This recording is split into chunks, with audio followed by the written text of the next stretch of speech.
ಹವಾಮಾನದ ಹೊಡೆತ ಬೆಳೆ ನಷ್ಟದಿಂದ ಕಂಗೆಟ್ಟಿರುವ ಅನ್ನದಾತರು ಇದೀಗ ಸಾಲದ ಸುಳಿಯಲ್ಲಿ ಸಿಲುಕುವ ಸಂಕಷ್ಟ ಎದುರಾಗಿದೆ. ರೈತರಿಗೆ ಆರ್ಥಿಕ ಅಡಿಪಾಯವಾಗಿದ್ದ ಸಹಕಾರಿ ಸಂಘಗಳ ಸಾಲದ ವ್ಯವಸ್ಥೆಯು ಕುಸಿಯುತ್ತಿರುವ ಲಕ್ಷಣಗಳು ಕಾಣುತ್ತಿವೆ.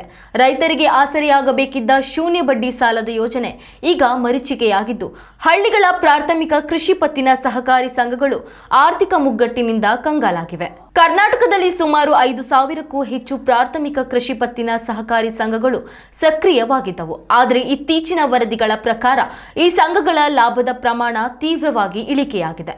ಸರ್ಕಾರವು ಈ ಹಿಂದೆ ಸಂಘಗಳಿಗೆ ನೀಡುತ್ತಿದ್ದ %1.7 ಕಮಿಷನ್ ದರವನ್ನು %1.2ಕ್ಕೆ ಇಳಿಸಿದ್ದು ಸಂಘಗಳ ಅಸ್ತಿತ್ವಕ್ಕೆ ಧಕ್ಕೆ ತಂದಿದೆ. ಸಹಕಾರಿ ಸಂಘಗಳಿಗೆ ಆದಾಯದ ಮೂಲವೇ ಕುಸಿತ ಆಗಿರುವುದರಿಂದ ಸಂಘದ ಸಿಬ್ಬಂದಿಗಳಿಗೆ ಸಂಬಳ ನೀಡಲು, ಕಚೇರಿ ಬಾಡಿಗೆ ಮತ್ತು ವಿದ್ಯುತ್ ಬಿಲ್ ಪಾವತಿಸಲು ಹಣವಿಲ್ಲದಂತಾಗಿದೆ. ಇದರಿಂದಾಗಿ ಹೊಸ ಸಾಲ ನೀಡಲು ಸಂಘಗಳು ಹಿಂದೇಟು ಹಾಕುತ್ತಿವೆ. ಬಜೆಟ್ನಲ್ಲಿ ಅನ್ನದಾತರಿಗೆ ಶೂನ್ಯ ಬಡ್ಡಿ ಸಾಲವನ್ನ ಘೋಷಣೆ ಮಾಡಿದೆ. ಆದರೆ ರಾಜ್ಯದ ಸಹಕಾರಿ ವಲಯಕ್ಕೆ ನಬಾರ್ಡ್ನಿಂದ ಬರುತ್ತಿದ್ದ ಆರ್ಥಿಕ ನೆರವು ಈ ಬಾರಿ ಗಣನೀಯವಾಗಿ ಕುಸಿದಿದೆ. ಇದು ನೇರವಾಗಿ ರೈತರಿಗೆ ನೀಡುವ ಸಾಲದ ಮೇಲೆ ಪರಿಣಾಮ ಬೀರಿದೆ. ಸುಮಾರು 14,000ಕ್ಕೂ ಹೆಚ್ಚು ಸಹಕಾರಿ ಸಂಘಗಳು ಈಗಾಗಲೇ ನಷ್ಟದಲ್ಲಿದೆ ಎಂದು ಅಂದಾಜಿಸಲಾಗಿದೆ. ಸದ್ಯ ₹5 ಲಕ್ಷವರೆಗೆ ಶೂನ್ಯ ಬಡ್ಡಿ ಯೋಜನೆಯ ಅಡಿಯಲ್ಲಿ ಸಾಲ ದೊರೆಯುತ್ತಿದೆ. ಆದರೆ ಬ್ಯಾಂಕುಗಳು ನಗದು ಕೊರತೆಯ ನೆಪವೊಡ್ಡಿ ಸಾಲ ನೀಡುವುದಕ್ಕೆ ಹಿಂದೇಟು ಹಾಕುತ್ತಿವೆ. ಇದೇ ಕಾರಣದಿಂದಲೇ ಶೂನ್ಯ ಬಡ್ಡಿಯ ಕೃಷಿ ಸಾಲ ಮರೀಚಿಕೆಯಾಗುತ್ತಿದೆ.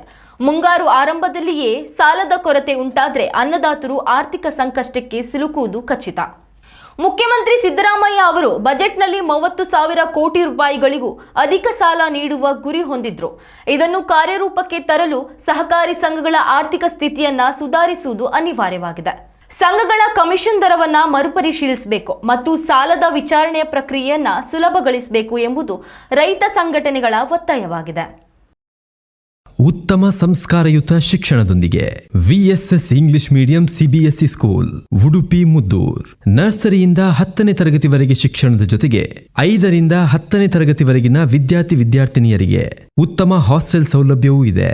ನಿಮ್ಮ ಮಕ್ಕಳ ಪ್ರವೇಶಾತಿಗಾಗಿ ಈ ಸಂಖ್ಯೆಗೆ ಕರೆ ಮಾಡಿ.